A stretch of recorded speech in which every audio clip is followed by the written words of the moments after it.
इस साल हिमाचल में विधानसभा चुनावों के बीच करीब 3 बार ऐसे मौके आते हैं जब राजनाथ सिंह पीओके को भारत में मिलाने संबंधी बयान देते हैं। हालांकि चुनावों में इस तरह की बातें होती रहती हैं। कूटनीतिक हलकों में इसे बहुत ज्यादा हल्के में लिया जाता है।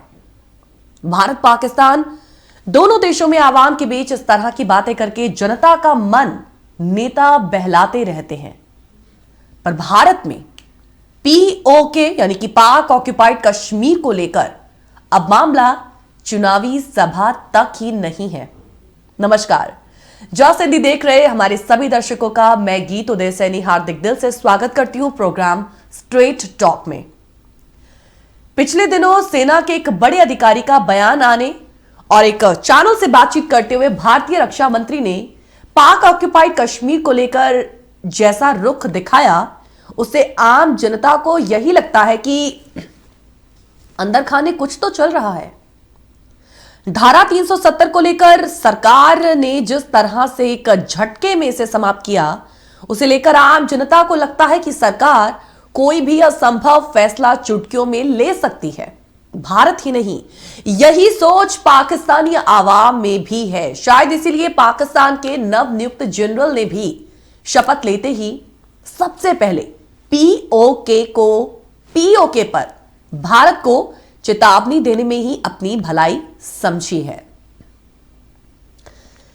बीते शनिवार को पाकिस्तान सेना के प्रमुख ने पदभार संभालते ही सबसे पहले पाकिस्तान प्रशासित कश्मीर पहुंचे वो, और यहां उन्होंने हमारी सेना पूरी ताकत के साथ दुश्मन को जवाब देने के लिए हमेशा तैयार है, इस तरीके का बयान दिया।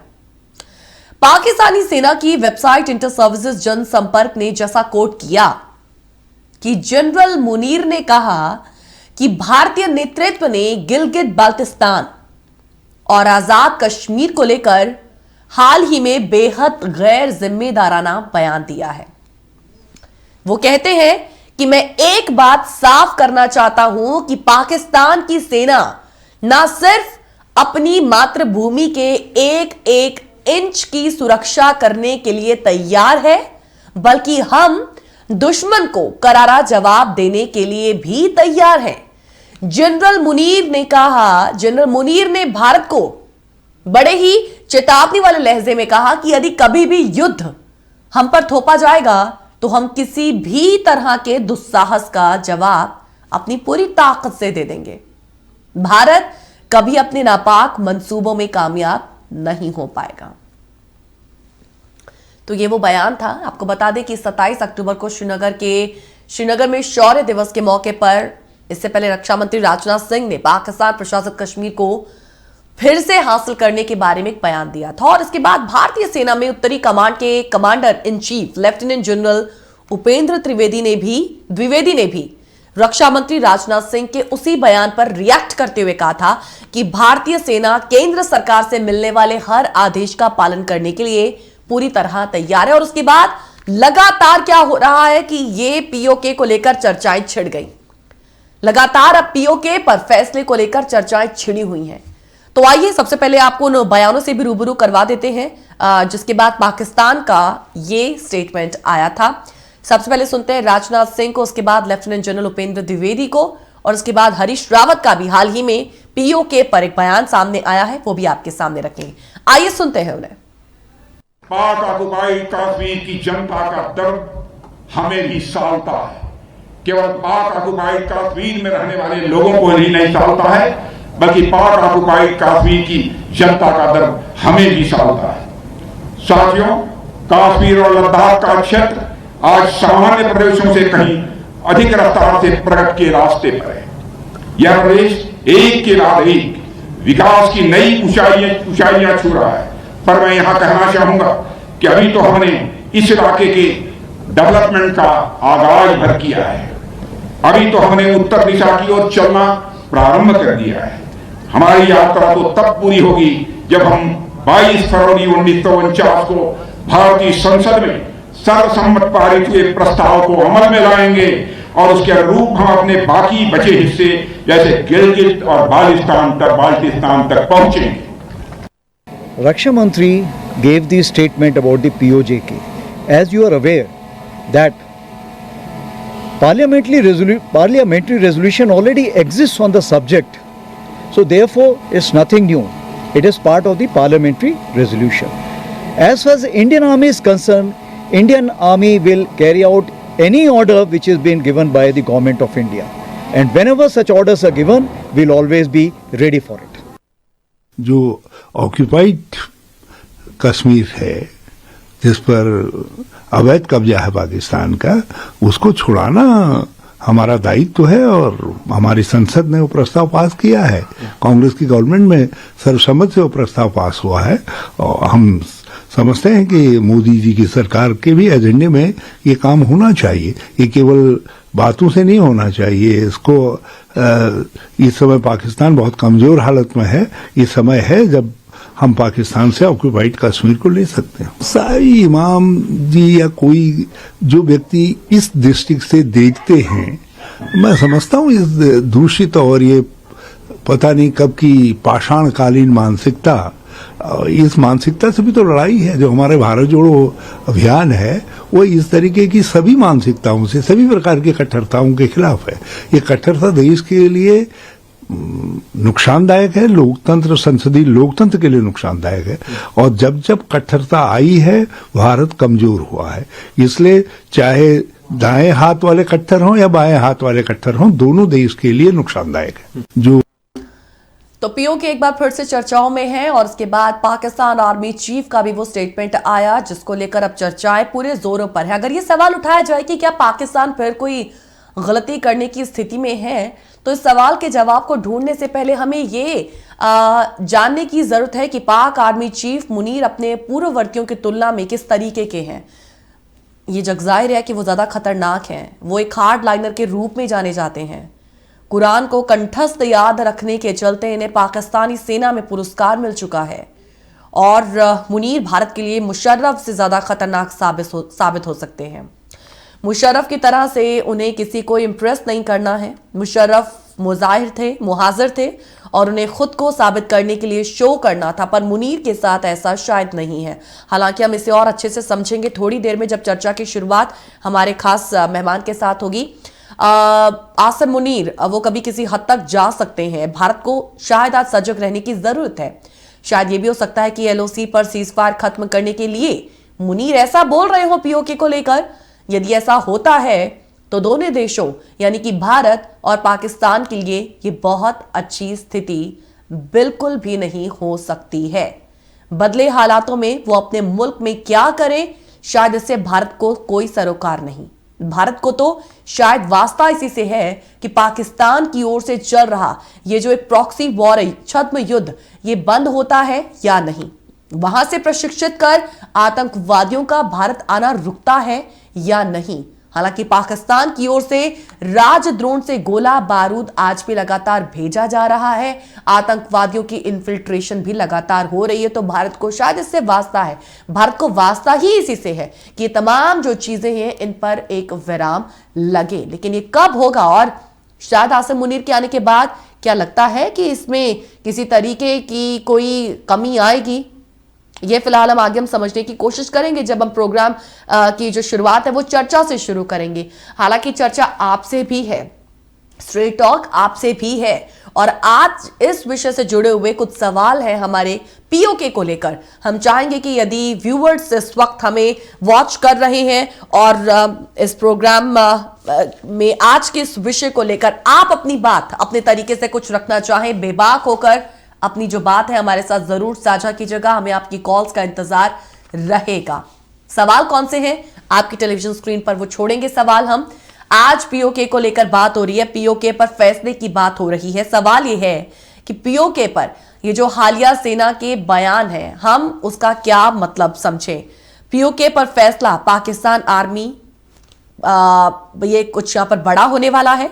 पाकिस्तान जनरल की भारत को धमकी क्या असल मुद्दों से ध्यान भटकाने के लिए तो नहीं है। हम चाहेंगे कि इस पर आप अपने व्यूज हमारे साथ जरूर साझा करें। सवाल यह भी है कि आज जिस तरीके से पाकिस्तान की सिचुएशन है, क्या ऐसी सिचुएशन में वो भारत के खिलाफ कोई कदम उठा भी सकता है या नहीं। भारत को पीओके वापस कैसे मिल सकता है, पीओके को हासिल करने से भारत को क्या हासिल होगा। तो आज ये वो तमाम सवाल हैं जिसको हम समझने की कोशिश भी करेंगे। लेकिन आज जब पीओके पर फैसले की बात हो रही है, पीओके पर चर्चा एक बार फिर से छिड़ी है, तो हम चाहेंगे कि हमारे व्यूअर्स भी हमारा साथ इस पर दें। हमें कॉल कर कर अपनी राय जो है हमारे साथ जरूर साझा करेंगे। आपका इन सवालों पर क्या कहना है? हमसे जुड़ने के लिए, प्रोग्राम से जुड़ने के लिए टेलीविजन स्क्रीन के ठीक नीचे नंबर भी एक फ्लैश हो रहा होगा, उस नंबर पर आप हमें कॉल कर सकते हैं और इस मंच पर से अपनी आवाज को उठा सकते हैं। जरूर जुड़िएगा, ये अपील है आपसे, कॉल करें, अपनी राय आज अपनी दी पीओके पर फैसले को लेकर की। Welcome back after the break. आप देख रहे हैं programme Straight Talk. Pak occupied Kashmir फिर चर्चाओं में और आज स्ट्रेट टॉक में हम पीओके पर ये जो हालिया बयान, ब्रेक में जाने से पहले बयानों को आपके सामने रखा भी और पाकिस्तान की प्रतिक्रिया को भी आपके समक्ष रखा। इन हालिया बयानों की गंभीरता और दोनों देशों की सतर्कता को हम जानेंगे। आज इस विषय पर बातचीत करने के लिए हमारे साथ स्ट्रेट टॉक में इस वक्त retired lieutenant colonel GS Sodhi ji जुड़ चुके हैं। Lieutenant colonel GS Sodhi ji defence and strategic affair analyst हैं। सर, बहुत बहुत स्वागत है आपका प्रोग्राम स्ट्रेट टॉक में। जय हिंद सर। आखिर पिछले कुछ दिनों से लगातार पीओके का मुद्दा क्यों गरमाया जा रहा है? इसे किन तरीकों से देखा जाए? कई मुद्दों को हवा देकर मौजूदा सरकार क्या कहीं ना कहीं चुनावों में से भुनाना तो नहीं चाहती है? क्योंकि राष्ट्रीय स्तर पर अभी उनके पास उनके लिए कोई मामला नहीं, इसलिए अब पीओके को क्या कहा जाए सोडी जी कि हवा दी जा रही है? हालांकि थोड़ा पॉलिटिकल सवाल है, लेकिन इसी से मैं शुरू करना चाहूंगी। जय हिंद गीत, ये मेरा मैं आपके न्यूज चैनल में हूं। ये जो बयान 27 अक्टूबर को हमारे रक्षा मंत्री श्री राजनाथ सिंह जी ने दिया इन्फेंट्री डे के दिन, उसके बाद यही बयान को इस स्वरूप में लेफ्टिनेंट जनरल औजला ने दिया, जो चिनार कोर कमांडर हैं, और कुछ दिन पहले नदर army commander lieutenant general Upendra Dwivedi ने भी ये जो स्टेटमेंट दी। इन स्टेटमेंट में काफी मीनिंग है। ये एक मेयर चुनाव का रिटोरिक नहीं है। इन स्टेटमेंट में मीनिंग इसलिए है क्योंकि अब भारतीय सेना पूरी तरह से तैयार है पाकिस्तान ऑक्युपाइड जम्मू कश्मीर लेने के लिए।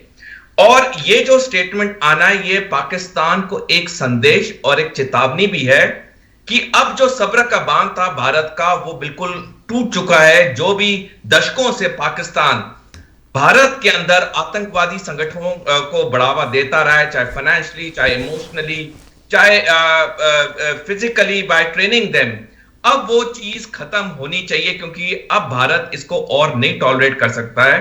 और यही इसी कंटेक्स्ट में ये जो स्टेटमेंट है, ये स्टेटमेंट दी गई है। और ऑपोजिट साइड से जो जनरल असीम मुनीर की एक वापसी स्टेटमेंट आई कुछ दिन पहले, जो उन्होंने कहा कि वो पाकिस्तान के हर इंच की जमीन की हिफाजत करेंगे।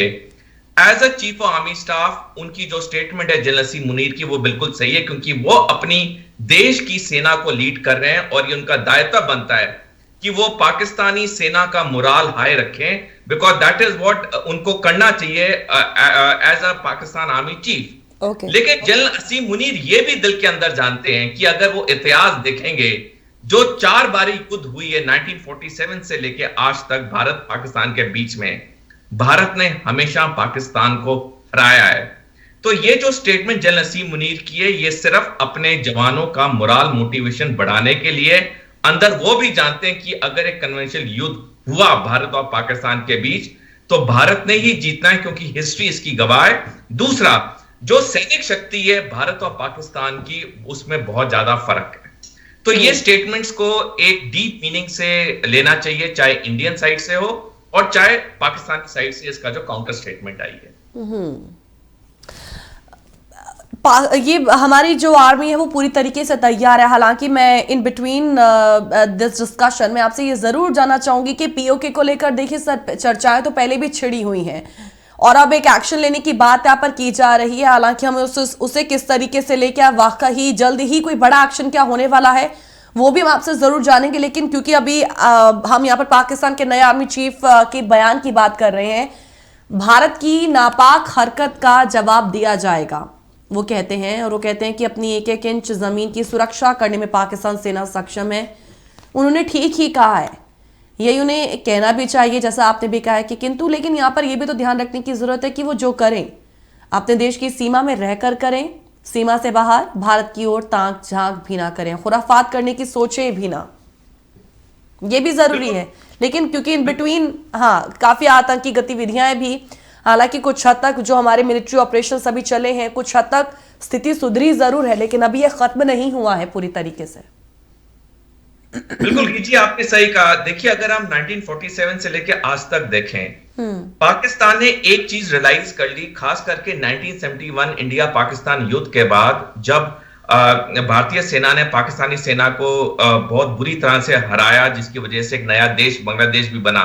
तो उस वक्त पाकिस्तान ने रियलाइज कर लिया कि हम इंडिया को किसी भी कन्वेंशनल युद्ध में नहीं हरा सकते हैं। 1978 में जनरल जियाउल हक, जो तब पाकिस्तानी सेना के सेना अध्यक्ष थे और बाद में वो पाकिस्तान के राष्ट्रपति बने, इन्होंने एज अ आर्मी चीफ उन्होंने एक डॉक्ट्रिन का ऐलान किया था। उस डॉक्ट्रिन का नाम था ब्लीड इंडिया इनटू 1000 कट्स, यानी कि भारत के ऊपर 1000 तरफ से घाव करो, क्योंकि पाकिस्तान जान चुका था कि कन्वेंशनल युद्ध में हम भारत को नहीं हरा सकते।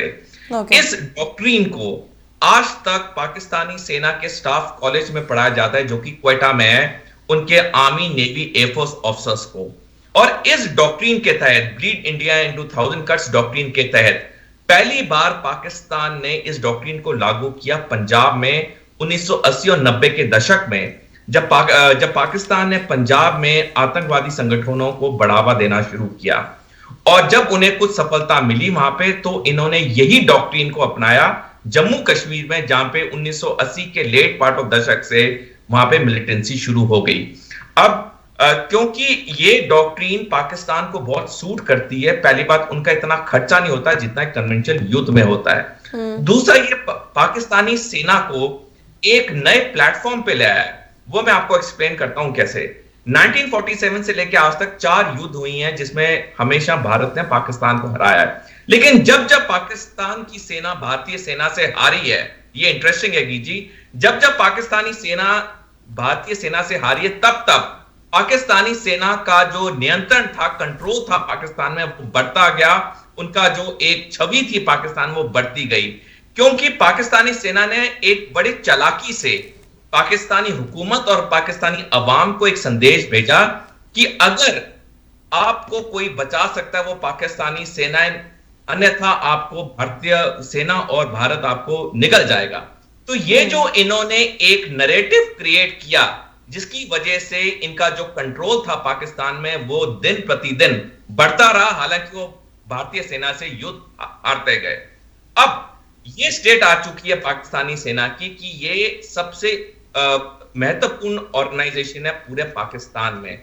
हमने देखा हाल में ही पाकिस्तानी सेना अध्यक्ष की जब नियुक्ति होनी थी, उस पर इतनी अंतरराष्ट्रीय चर्चा हुई, जो कि उनके प्रधानमंत्री बनने पे नहीं हुई थी, क्योंकि पाकिस्तान सेना अध्यक्ष जो है वो पाकिस्तान के 4 अहम चीज को कंट्रोल करते हैं। पाकिस्तान की अर्थव्यवस्था, पाकिस्तान की विदेश नीति, पाकिस्तान की रक्षा नीति और सबसे अहम पाकिस्तान के परमाणु हथियार। ये चारों चीजें पाकिस्तानी सेना के सेना अध्यक्ष के नियंत्रण में है। पाकिस्तानी आर्मी के chief army staff de facto corporate Pakistan के चीफ एग्जीक्यूटिव ऑफिसर हैं, क्योंकि पाकिस्तान में नमक से लेकर स्टील तक जो बनता है, उसमें पाकिस्तानी सेना का हाथ होता है। इनके फाउंडेशन चलते हैं, एनजीओ चलते हैं, उनके थ्रू ये इकोनॉमी को पूरी तरह से कंट्रोल करते हैं। हमने ये देखा कि पिछले कई दशकों में जब भी कोई इंपॉर्टेंट इंटरनेशनल लीडर पाकिस्तान आता है, वो सबसे पहले पाकिस्तानी सेना अध्यक्ष से मिलता है। जब पाकिस्तानी आर्मी चीफ पिछले थे जनरल कमार बाजवा, जब वो यूएसए गए, वॉशिंगटन गए, उन्हें ऑनर कॉर्डन दिया गया, जो कि बहुत ही इंपॉर्टेंट इंटरनेशनल लीडर्स को यूएसए देता है। तो जो इंपोर्टेंस है पाकिस्तानी सेना के आर्मी चीफ की, वो सबसे ज्यादा है पाकिस्तान में। और ये छवि थी, ये पिछले कुछ महीने में बहुत खराब हो गई थी, जब से इमरान खान ने पाकिस्तान की सेना के ऊपर कई इल्जाम लगाने शुरू कर दिए थे। वो अभी भी कर रहे हैं। हाँ। का जो स्टेटमेंट है, इसको हमने इस जरिए से देखना कि इनके लिए सबसे important task as a new Pakistani army chief है, जो ये पाकिस्तानी सेना की छवि खराब हुई है पाकिस्तान में, उसको ठीक करना, वापस उसी स्तर पे लाना। लेकिन ये अब हाँ, हम पाकिस्तान की जो है वो लगातार ये बात कर रहे हैं कि जिस तरीके से वो हर चीज को लेकर अपने भी दावे करता है, लेकिन ये जो दावे हैं वो भारत की ओर से भी किए जाते हैं। आज हम आप ही के माध्यम से ये भी जानना चाहते हैं कि अभी ये जो दावे एक बार फिर से पीओके को लेकर किए जा रहे हैं, आखिर इसमें कितना दम है? इसके पीछे जो है वो सरकार के मंत्री और खुद सेना भी कहना क्या चाह रही है? क्या कोई जल्द ही कोई बड़ा एक्शन होने वाला है? हम ये भी आपसे समझना चाहेंगे। थोड़े से ब्रेक के लिए आप पे रुक रहे हैं, लेकिन ब्रेक में जाने से पहले हमारे व्यूअर्स के लिए भी वही सवाल कि ये जो दावे किए जा रहे हैं, इन दावों पर आपका क्या मानना है? क्या आपको लगता है? अपनी राय भी हमारे साथ जरूर साझा कीजिएगा। एक छोटे से ब्रेक के लिए आप पे रुकेंगे, तुरंत लौटेंगे स्ट्रेट टॉक में। जुड़े रहिएगा हमारे साथ। पीओके पर फैसले की बात आज हो रही है और ये जो दावे भारत और पाकिस्तान दोनों की ओर से किए गए, उन दावों में कितना दम? Welcome back after the break. Straight Talk देख रहे हैं आप। हमारे साथ इस वक्त defence expert, as a defence expert JS Sodhi ji भी जुड़े हुए हैं। सर, आपका भी बहुत बहुत स्वागत है। सोडी सर, पाकिस्तान के कब्जे वाले कश्मीर में किसी भी तरह की सैन्य कार्रवाई करना आसान बात नहीं है, ये हम सभी जानते हैं, ये भारत भी जानता है। ये सीधे तौर पर पाकिस्तान के साथ एक युद्ध छेड़ने जैसा होगा अगर यदि अभी कोई बड़ा एक्शन लिया जाता है आने वाले वक्त में भी। अगर वाकई ऐसा होता है आने वाले वक्त में भी, तो ऐसा नहीं लगता कि जो हालात अभी रूस और यूक्रेन के बीच में हैं, वही हालात भारत और पाकिस्तान के बीच भी हो सकते हैं? क्योंकि भारत को पीओके के लिए पूरी सैन्य ताकत भी झोंक देनी होगी। पाकिस्तान भी परमाणु हथियारों समेत तमाम तरह के आधुनिक हथियारों वाला देश है और यहाँ पर तो हम देखते हैं कि हर बार बजट में भी सबसे ज्यादा हिस्सा जो है वो रक्षा विभाग को ही जाता है। यानी कि जनता की भावनाओं को उत्तेजित करने के लिए भले ही हमारे नेता भी मन से पीओके पर कब्जे का दावा करें, लेकिन फिलहाल क्या वाकई ऐसा मुमकिन है आने वाले वक्त के लिए या अभी के लिए? जी, आपका प्रश्न बहुत सही है और पहले मैं आपको आपके प्रश्न के लिए सलाम करना चाहूंगा। ये जो प्रश्न है, इस प्रश्न के कई कॉनोटेशंस हैं। ये जो युद्ध होगा पाकिस्तान ऑक्युपाइड जम्मू कश्मीर लेने के लिए, ये एक साधारण युद्ध नहीं होगा। ये इसलिए नहीं युद्ध होगा क्योंकि जब भी भारत पाकिस्तान ऑक्युपाइड जम्मू कश्मीर को लेने के लिए हमला करता है तो भारत को 2.5 फ्रंट लड़ाई के लिए तैयार होना पड़ेगा। एक पूरा वेस्टर्न बॉर्डर खुल जाएगा पाकिस्तान के साथ, ईस्टर्न बॉर्डर खुल जाएगा चीन के साथ, और जो अंदर की हमारी टेररिस्ट एक्टिविटीज हैं उनको भी पाकिस्तान बढ़ावा देगा। तो भारत को 2.5 फ्रंट वॉर के लिए तैयार होना पड़ेगा। अब ये जो लड़ाई होगी पाकिस्तान ऑक्युपाइड जम्मू कश्मीर के लिए, इसकी अधिकतम लड़ाई माउंटेनियस पहाड़ के इलाकों में होगी। कोई भी सैनिक जानता है कि पहाड़ियों में लड़ना, अटैक करना बहुत मुश्किल होता है, यह आसान काम नहीं है। मैं एक चीज और आपको बताना चाहूंगा कि जी, जो भी देश अपनी सेना को भेजता है लड़ाई के लिए, वो जानता है कि वो जो सेना को भेज रहा है, सेना उस देश का लास्ट इंस्ट्रूमेंट होती है। जब सारे टॉक्स, डायलॉग्स, सारी कूटनीति सब फेल हो जाती है, तब एज अ लास्ट रिजॉर्ट उस देश की सेना को भेजा जाता है जी। और किसी भी युद्ध में सबसे इंपॉर्टेंट होता है कि जहां पे आप युद्ध कर रहे हो वहां के प्रजा की जन भावना, the will of the people. हमने देखा कि रूस यूक्रेन युद्ध में भी, हालांकि यूक्रेन के पास कोई परमाणु हथियार नहीं है, रूस की सेना technologically, man power, strength wise वो यूक्रेन से मीलों आगे थी, लेकिन उसको यूक्रेन में जैसी उन्होंने नाइपर नदी क्रॉस की, जहां पे 70% यूक्रेन की आबादी रूस के खिलाफ थी, वहां पे उनको सेटबैक्स मिलने शुरू हुए। अब 1947 से लेकर आज तक पाकिस्तान ने क्या किया है कि पाकिस्तान ऑक्युपाइड जम्मू कश्मीर में जितने लोग थे जिनकी सिंपैथी भारत के साथ थी, उन्होंने एक एक करके या तो उनको मार दिया या उनको वहां से निकाल दिया और अपने रिटायर्ड सैनिकों को उस एरिया में सेटल कर दिया। अगर आप पाकिस्तानी बॉर्डर की तरफ जाएंगे फ्रॉम श्रीनगर टुवर्ड्स उरी और आगे LOC तक, जहां पे पहाड़ियां हैं वहां पे आइसोलेटेड मकान है और तकरीबन हर मकान पाकिस्तानी साइड पे जो है वो रिटायर्ड आर्मी पर्सनल का है। उन्होंने अपने रिटायर्ड फौजियों को वहां पे पूरा सेटल कर दिया है। अब पाकिस्तान ने जो ये एथनिक क्लींजिंग की है वहां के लोगों की जो कि भारत के साथ थे, ये भारत के लिए युद्ध को मुश्किल कर देगा। क्योंकि अब वहां की जो आवाम है वो जनरली प्रो पाकिस्तान है। तो ये जो हमारे रक्षा मंत्री का बयान है, जनरल्स का बयान है, ये भारतीय सेना की तरफ से बिल्कुल सही बयान है कि इंडियन आर्मी रेडी है, प्रिपेयर्ड है। लेकिन जंग के लिए सिर्फ सेना नहीं आती है, सेना एक खास इंस्ट्रूमेंट है, उससे पहले कई एजेंसीज आती हैं, जैसे इंटेलिजेंस एजेंसीज। अब जो कई बार प्रश्न मुझसे पूछा जाता है ऑन वेरियस चैनल्स कि ये युद्ध कब होगा, ये युद्ध पाकिस्तान और जम्मू कश्मीर के लिए तब होगा जब टाइम और डेट भारत की चूजिंग का होगा। और ये भारत की चूजिंग का कब होगा, जब हमें इंटेलिजेंस इनपुट्स मिलेंगी कि जो वहां की विल ऑफ द पीपल है वो अब भारत के मेजॉरिटी भारत के साइड है, तब ये अटैक होगा। भारतीय सेना के पॉइंट ऑफ व्यू से अगर हम देखें, ये स्टेटमेंट बिल्कुल सही है, the Indian army is prepared to take back POJ के। लेकिन जैसे मैंने आपको बताया कि वॉर के साथ कई और चीजें होती हैं before a war is launched. Okay, Sodhi sir, एक हमारे साथ दो कॉलर्स इस वक्त जुड़े हुए हैं, जान लेते हैं उनका इस विषय पर क्या कहना है। हेलो हेलो हेलो जी, नमस्कार जी, बहुत बहुत स्वागत है आपका स्ट्रेट टॉक में। जी, कहाँ से बात कर रहे हैं, आपका नाम जान सकते हैं? मैं अमेरिका से बोल रही हूँ। जी जी जी जी, अपना नाम बताइएगा प्लीज। मेरा नाम सकीना। जी सकीना जी, आप कौन बोल रही हो? जी, यदि आप इस वक्त प्रोग्राम हमें वॉच कर रहे हैं और ये प्रोग्राम स्ट्रेट टॉक देख रहे हैं तो अपने व्यूज हमारे साथ साझा कर सकते हैं। अच्छा जी,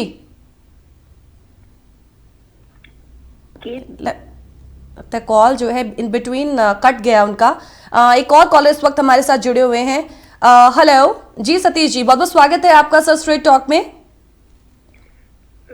धन्यवाद जी। सबसे पहले तो मैं जांबाज कर्नल साहब को सम्मान पूर्वक मेरी जय हिंद।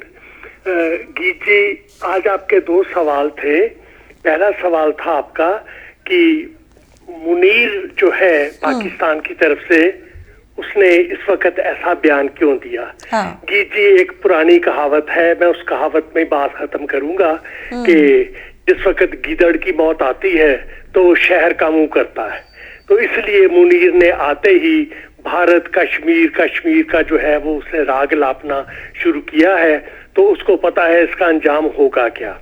दूसरी बात गीत जी, आपने सवाल किया था कि हमारे नेता इस वक्त ऐसी बात क्यों कर रहे हैं को ऑपरेशन के लिए। गीत जी, उसके बारे में मेरा ये कहना है कि देखिए, जब ये युद्ध होगा, जब भी ये ऑपरेशन होगा, उसमें देखिए एक हमारी भारत जो है ये डेमोक्रेटिक कंट्री है, केवल सेना नहीं हमारी जनता साथ देती है। मैंने सन 62 की, 65 की और 71 की लड़ाइयां जो है पंजाब में रह के देखी हैं। हमारा देश पूरी सेना के साथ सहयोग करता है। इसलिए कुछ भी ऐसा ऑपरेशन करने से पहले हमारे सहयोग जो है जनता का वो बहुत जरूरी है। और ऐसे मौके पे जबकि भारत जैसा विशाल देश जिसके अंदर 36 देश और बसते हैं, हर एक प्रांत की अपनी अपनी संस्कृति, अपनी अपनी सोच है, उस सब सोच को एक दिशा देनी पड़ेगी, उन सबको इकट्ठा करना होगा। जी, आप अच्छी तरह जानते हैं हमारे भारत में ऐसे भी लोग हैं पुराने कांग्रेसी जिन्होंने चीन से चंदा खाया है। ऐसे भी लोग बैठे हैं कम्युनिस्ट जो कि कश्मीर चीन से भी चंदा खाया, पाकिस्तान से भी चंदा खाया। पाकिस्तान से भी लेने वाले लोग इस वक्त बहुत बैठे हुए हैं। यूपी में बड़े बड़े ग्रुप हैं, आंध्रा में बहुत बड़े बड़े ग्रुप्स बैठे हुए हैं। ये हमारी भारत सरकार को अच्छी तरह पता है, सचेत है। इसीलिए जी ये मौका है भारत सरकार के पास बड़ा अच्छा कि हमारी जनता को अपना लक्ष्य पहले से बता दे कि अब ये हमारे देश का एक लक्ष्य है कि हमने अपना छूटा हुआ जो एक पीओके है उसको हमने अपने साथ मिलाना है और उसमें हमने अपनी सेना का पूरा सहयोग करना है। ये काम केवल सेना नहीं करेगी, सेना को पता होना चाहिए सेना का सीना जो है जी 10 गुना चौड़ा होगा जब पता होगा सेना को कि भारत की जनता भी इस वक्त हमारे साथ है। जी उस वक्त देखिए सेना का एक एक जवान जो है वो देखिए एकदम आफत बन के टूटेगा पाकिस्तान पे। एक एक को कहते हैं ना, एक एक के साथ 1.25 लाख लड़ाऊं।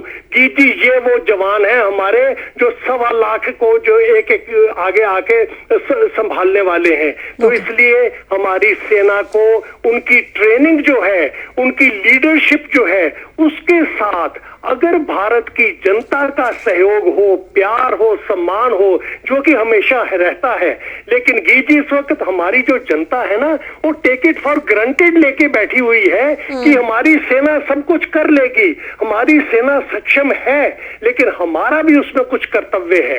ये कर्तव्य जनता को जताना बहुत जरूरी है। इसलिए हमारे नेताओं का ये बयान देना बहुत जरूरी है जनता को कि हम पीओके के ऑपरेशन के लिए तैयार हैं। धन्यवाद गीत जी, भारत माता की जय। जय हिंद सोडी साहब, जय Hind. Thank you sir, thank you so much. जय हिंद, अपने विचार हमारे साथ साझा करने के लिए धन्यवाद sir. Sir, how can India get POK back? ये हालांकि एक जो हम जब ये जो चर्चाएं हैं ना मीडिया में छिड़ती हैं या नेतागण बयान देते हैं या आर्मी की तरफ से भी इस तरीके का बयान कभी सामने आता है, तो पीओके पर बात जो है वो इसी तरीके से होती है कि आखिर ये होगा कब और इसके लिए सेना को क्या करना है। अब यहाँ पर एक जनता के भी कर्तव्य की बात सतीश जी ने की है, हम इसे किस तरीके से समझें इन एक्शंस को? जी ये जो सतीश जी ने बात की ये बात बहुत सही की इन्होंने, क्योंकि जैसे इन्होंने कहा कि जो लड़ाई होती है ये किसी सेना के अलग की लड़ाई नहीं होती, इसमें कई इंस्ट्रूमेंट्स इकट्ठे होते हैं। हाँ। चाहे इंटेलिजेंस एजेंसीज, चाहे जो देश लड़ाई कर रहा है उनकी विल पावर, जिस देश पे हमला हो रहा है वहां के इलाके पे उनकी जन भावना। तो ये जो लड़ाई है ये काफी कॉम्प्लेक्स चीज होती है और ये एक सिंपल नहीं होती कि आपने सेना को ऑर्डर दिया और सेना बॉर्डर के पार चली गई। हाँ। तो सतीश जी की बातों में बहुत दम है और मैं उनको सलाम करना चाहूंगा। मैं एक और चीज बताना चाहूंगा, जहां तक भारतीय सेना की बात है उनकी तैयारी पूरी है। कई दशकों से हमारे यहाँ डिस्कशंस, वॉर गेमिंग सब चल रहा है ऑन अ 2.5 फ्रंट वॉर। तो हमारी जो सेना है, सेना की तरफ से अब कोई देरी नहीं है। जैसे हमारे जनरल उपेंद्र द्विवेदी ने कहा, नदन आर्मी कमांडर, या उनके कुछ दिन पहले जनरल एडीएस औजला चिनार कोर कमांडर ने कहा जी भारतीय सेना की तैयारी पूरी है। लेकिन जैसे मैंने आपको पहले बताया, इसमें कई दूसरे इंस्ट्रूमेंट्स होते हैं। जब वो पूरा गो हेड देंगे गवर्नमेंट को, वो ग्रीन सिग्नल देंगे, वो अपनी रिपोर्ट देंगे, तब गवर्नमेंट डिसाइड करेगी किस डेट पे और कब हमने ये पाकिस्तान ऑक्युपाइड जम्मू कश्मीर को देने की लड़ाई करनी। सोटी साहब, एक छोटे से और ब्रेक के लिए यहाँ पे रुकेंगे। चर्चा हमारी आगे जारी रहेगी, जुड़ी रहिएगा आप भी हमारे साथ। पाकिस्तान की वर्तमान आर्थिक स्थिति और विश्व में कूटनीतिक माहौल आज उसके पक्ष में नहीं है और ये सच है, और ऐसी स्थिति किसी भी देश के लिए अच्छी नहीं होती है। ये बात पाकिस्तान भली भांति समझ रहा है। तो क्या माना जाए कि आसिम मुनीर चाहकर भी ऐसी गलती दोहराएंगे नहीं? Welcome back after the break. आप देख रहे हैं programme Straight Talk. Sodhi sir, आपका भी बहुत बहुत स्वागत है प्रोग्राम में। सर, भारत और पाकिस्तान के बीच साल 2003 में युद्ध विराम समझौता हुआ था और करीब 1.5 साल पहले समझौते को बाजवा ने नया रूप दिया।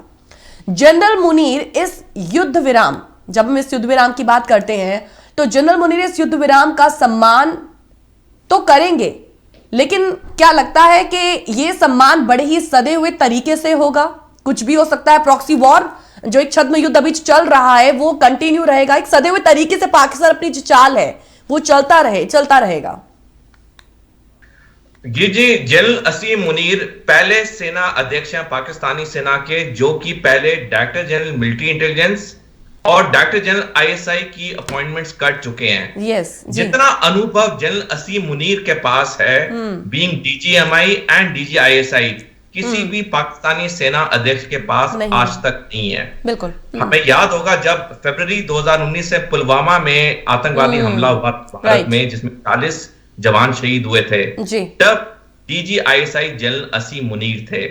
तो इतने इनका जो सीवी है, जो इनके इतने स्ट्रॉन्ग क्रेडेंशियल्स हैं, ये एक चीज तो डेफिनेटली दर्शाता है कि इनके टेन्योर में as the Pakistan army chief Bharat के साथ रिश्ते तो नॉर्मल नहीं होंगे। और ये क्योंकि एक्सपर्ट हैं, इनको इंटेलिजेंस आईएसआई का पूरा एक्सपीरियंस है, आने वाले वक्त में जब तक ये आर्मी चीफ रहेंगे पाकिस्तान के, ये पूरी कोशिश करेंगे भारत में आतंकवादी घटनाओं को बढ़ावा देने के लिए, क्योंकि ये पाकिस्तान को बहुत अच्छी तरह सूट करता है। जो 1978 की जनरल जियाउल हक की डॉक्ट्रिन है, ब्लीड इंडिया इनटू 1000 कट्स, ये उसके तहत ये फॉलो करते जाएंगे और उससे पाकिस्तानी सेना को यह फायदा होता है कि पाकिस्तानी सेना और मजबूत होती है, क्योंकि कश्मीर एक इमोशनल इशू है पाकिस्तानियों के लिए। जब जब पाकिस्तान में आपत्ति आती है, चाहे उन पे फ्लड्स आ जाएंगे, चाहे उनकी आर्थिक व्यवस्था बिल्कुल बैंकरप्सी की तरफ जा रही है, वो एक कश्मीर मुद्दा जरूर उठा लेते हैं ताकि पाकिस्तानी अवाम का जो अटेंशन है वो मेन मुद्दे से हटके कश्मीर के मुद्दे पे आ जाए। तो ये जो इनके लिए कश्मीर का जो पोर्ट बॉलिंग रखना बहुत जरूरी है पाकिस्तानी सेना के लिए, पाकिस्तानी हुकूमत के लिए, और क्योंकि इनका वास्ट एक्सपीरियंस है, आने वाले वक्त में ये पूरी कोशिश करेंगे भारत में आतंकवादी गतिविधियों को बढ़ावा देने की। पाकिस्तान की जब हम बात कर रहे हैं तो पाकिस्तान के सामने आज खुद कुछ बड़ी चुनौतियां भी हैं इस वक्त। टीटीपी और आईएसकेपी, इन्होंने एक बड़ी चुनौतियां खड़ी इस वक्त की हुई हैं। फिलहाल वक्त का तकाजा तो यही है कि भारत के खिलाफ भड़ास निकालने के बजाय अगर जनरल मुनीर घरेलू मोर्चे की चुनौतियों से निपटने के लिए अपनी ऊर्जा खपाए तो वो ज्यादा बेहतर है। बिल्कुल। अक्टूबर 2011 में तब अमेरिका की secretary of state Hillary Clinton जब पाकिस्तान के दौरे पे थी तो उन्होंने बहुत महत्वपूर्ण बयान दिया था। उन्होंने कहा था कि जो लोग घर के पीछे सांप रखते हैं उन्हें याद रखना चाहिए, ये सांप उन्हें भी डर सकते हैं। ये बयान था पाकिस्तानी जो सपोर्ट था टेररिस्ट को, उस रेफरेंस में। ठीक 11 साल बाद इसी साल अक्टूबर में अमेरिका के राष्ट्रपति जो बाइडेन ने कहा कि दुनिया में सबसे खतरनाक देश पाकिस्तान है। जो पाकिस्तान ने बीज बोए थे आतंकवादी संगठनों को पैसा सपोर्ट देके, आज यही बीज सांप बन के इनको डस रहे हैं। आपने सही कहा जी, आज पाकिस्तान और पाकिस्तानी सेना के आगे सबसे इंपॉर्टेंट है अपने देश में इन आतंकवादी गतिविधियों को कंट्रोल करना, अपनी आर्थिक स्थिति को सुधारना, उसके बाद उन्हें सोचना चाहिए भारत के बारे में। लेकिन मैं ये चीज होते हुए पॉसिबल नहीं समझता हूं, क्योंकि जो पाकिस्तान एक राष्ट्र बना है वो भारत विरोध पे बना है। पाकिस्तान की सारी नीतियां भारतीय विरोधी रही हैं। मैं एक आखिरी बात करना चाहूंगा। 1965 में जुल्फिकार अली भुट्टो जो तब पाकिस्तान के विदेश मंत्री थे, बाद में उनके प्रधानमंत्री बने, उन्होंने एक स्टेटमेंट दिया था कि पाकिस्तान घास खा लेगा लेकिन परमाणु हथियार बनाएगा। आज पाकिस्तान का वही हाल हो चुका है। पाकिस्तान बैंकरप्सी की तरफ, कंगाली की तरफ बिल्कुल पहुंच चुका है, क्योंकि पाकिस्तान की ने नीतियां गलत अपनाई हैं। उन्होंने परमाणु हथियार और सैनिक शक्ति को स्ट्रॉन्ग करने में टाइम लगाया, जबकि विपरीत होना चाहिए था। पहले आर्थिक सिचुएशन को अच्छा करना चाहिए था। क्योंकि प्रोग्राम को अभी ऑलमोस्ट अभी रैप अप करना है, लेकिन मैं भारत के संदर्भ में भी बात करना चाहेंगे हम कि भारत को इस वक्त पाकिस्तानी फौज की जो तमाम एक्टिविटीज हैं, गतिविधियां हैं, उन पर पहले से ज्यादा नजर रखने की शायद जरूरत है। जब आसिम मुनीर अब मोर्चे पर हैं, घरेलू मोर्चे पर हताश, वहां की फौज जो है वो भारत की सुरक्षा के लिए खतरे खड़े कर सकती है। भारत इस बात को बखूबी जानता है कि जनरल मुनीर जो इंटेलिजेंस के महारत, जैसा अभी आपने भी कहा, और जम्मू कश्मीर के चप्पे चप्पे से वो वाकिफ हैं, तो वो किस तरह की खतरनाक प्लानिंग कर सकते हैं, क्योंकि एक हार्ड लाइनर माने जाते हैं वो भारत के जनरल असीम मुनीर का टेन्योर जब तक रहेगा पाकिस्तान आर्मी चीफ, ये भारत के लिए एक खतरे की बात है, क्योंकि जनरल असीम मुनीर को इतना एक्सपीरियंस है, वो एक हार्ड लाइनर है। वो पूरी कोशिश करेंगे इस प्रॉब्लम को बढ़ावा देने की, आतंकवादी गतिविधियों को बढ़ावा देने की। तो भारत के लिए तो एक टेंशन वाली बात है, लेकिन मैं आपके चैनल के माध्यम से सारे व्यूवर्स को आश्वासन देना चाहूंगा कि जहां तक भारतीय सेना की बात है वो फुल्ली प्रिपेयर्ड है। दी इंडियन सिक्योरिटी फोर्सेस पूरी तैयार है कोई भी ऐसा अनटूवर्ड इंसिडेंट के लिए। तो पाकिस्तान कुछ भी कर ले, अंत में जीत भारत की होनी है, जैसे हमेशा होती आई है। बहुत बहुत शुक्रिया सोडी सर आपका प्रोग्राम में चर्चा में भाग लेने के लिए, अपने जो विचार है हमारे साथ साझा करने के लिए, और अंत पे जो आपने बात कही, थैंक यू सो मच। बदले हालात में पाकिस्तान वो अपने मुल्क में क्या करे, इससे भारत को कोई सरोकार नहीं ना है। भारत को तो वास्ता इसी से है कि पाकिस्तान की ओर से चल रहा ये जो छद्म युद्ध है वो बंद होता है या नहीं, वहां से प्रशिक्षित कर आतंकवादियों का भारत आना रुकता है या नहीं। हालांकि पाकिस्तान की ओर से रोज ड्रोन से गोला बारूद आज भेजा जा रहा है, और आसिम मुनीर जब आप मोर्चे पर हैं तो फिर ऐसे में ये शायद समझना गलती होगी या हरगिज नहीं सोचना चाहिए कि वो भारत को एक दोस्त कभी समझेंगे या फिर उनका जो रुख है वो कभी आने वाले वक्त में नरम होगा। फिलहाल अगर आज के इस विषय को लेकर यदि कोई आप अपनी टिप्पणी करना चाहें, कोई फीडबैक देना चाहें, तो geet@justbroadcasting.com या info@justbroadcasting.com पर आप हमें मेल जरूर करें। यदि आप अपने विचार अभी नहीं रख पाए हैं तो हमें मेल कर अपने विचार हमारे साथ जरूर साझा कर सकते हैं। इसी के साथ इजाजत लेंगे आप सभी से। कल एक नए विषय के साथ होंगे आप सभी के समक्ष हाजिर प्रोग्राम स्ट्रेट टॉक में। नमस्कार।